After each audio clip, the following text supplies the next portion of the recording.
నేను ఇంటికి వెళ్తుంటే దుర్గం గుడి కాడ వెనకాల నుంచి వచ్చేసి బేకర్ తీసుకుని సంచులు అయిపోయాడు. అప్పుడు నేను పొట్టలో గుద్దీసి ఇంటికి వెళ్ళిపోయాడు. అయిపోయింది సార్, అయిపోయింది. మొత్తం చేతులు వద్దు సార్, చేతులు వద్దండి. ఇప్పుడు దొరికాడు కాబట్టి మీరు ఎలా మాట్లాడతారు? ఒక దొరకకుండా పిల్లడు మిస్ అయిపోతే అయిపోవడం కాదు,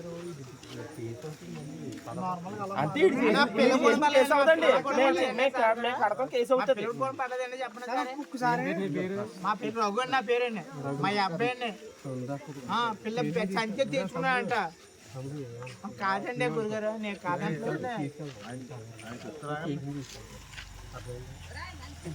ఎవరి పిల్లలు మా పిల్లలు ఎవరి పిల్లలు కాదండి. ఎవరైతే ఆల్రెడీ